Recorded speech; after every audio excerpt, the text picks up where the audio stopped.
All right, Aaron Parker, Parker Safes and Vaults. In light of what happened there with Liberty, and we've had a lot of questions about how to change our lock from the factory setting to our own combination so that we don't have a back door in there. So it's fairly simple. You just have to make sure that you know what lock you're dealing with.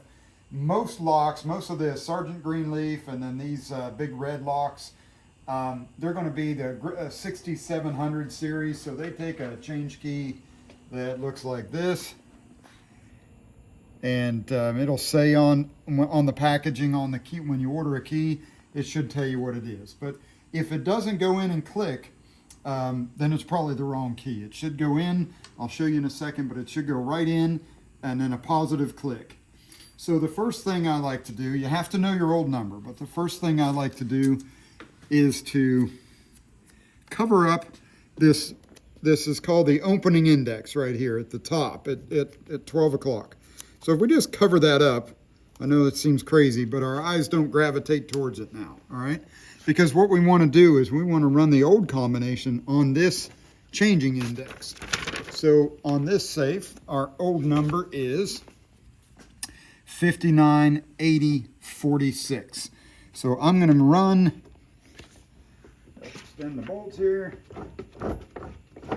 All right, so I'm going to run just like I would with the regular, like a regular combo. So I'm going to go 4 or 5 times to clear it out. I'm going to come around here and we're going to hit 59. There's 59. I'm looking at this tick mark right here. Now I'm going to go to the right and I want to see 80 come up here 3 times. That's our second number. 1, 2, and 3. And then I'll go back to the left. I want to see 46 just twice. So here's 46 once coming around and 46 twice. All right, now I just leave it sit there where when you're opening, you would turn it back to the right to that stopping point. But now what we're going to do is take our change key,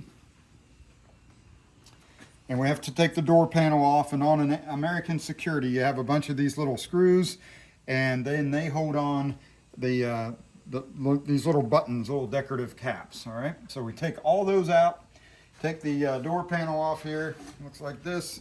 Some of them lift up and out. There's all different styles of these things, but basically you just have to get to this little change key hole right here. Okay, so we'll put our turn key in and then just turn it. Oop, goes to the right. All right, so now that that's turned, we're going to run our new code here, right? And let's see, for a new code, we'll do 241022, all right? So now I'm going to come around here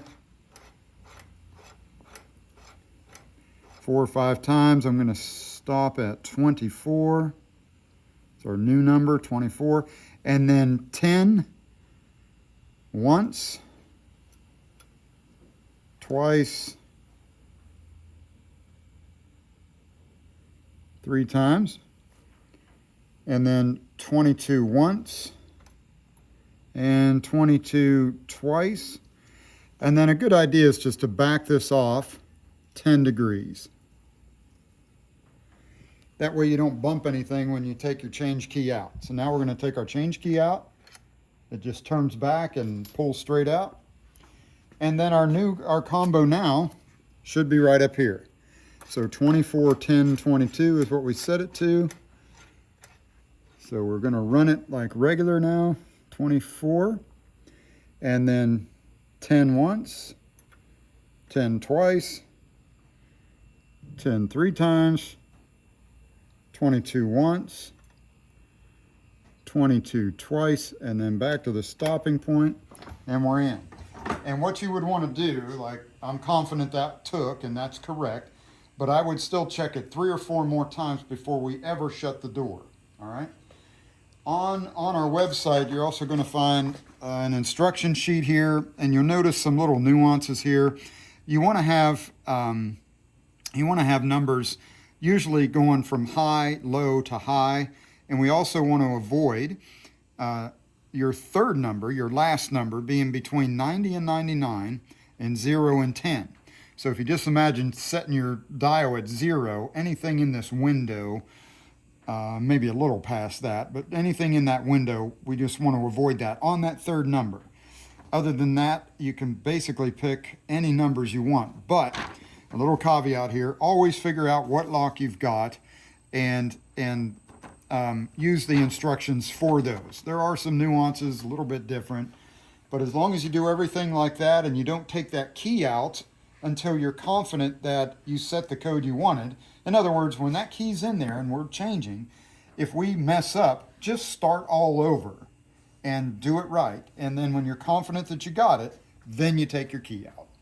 So that should do it. I think that would help a lot of folks out, and we can get by and kind of bypass this backdoor entry that we've heard about through the FBI and what just happened with Liberty. So that would do it. All right, thanks for having a look.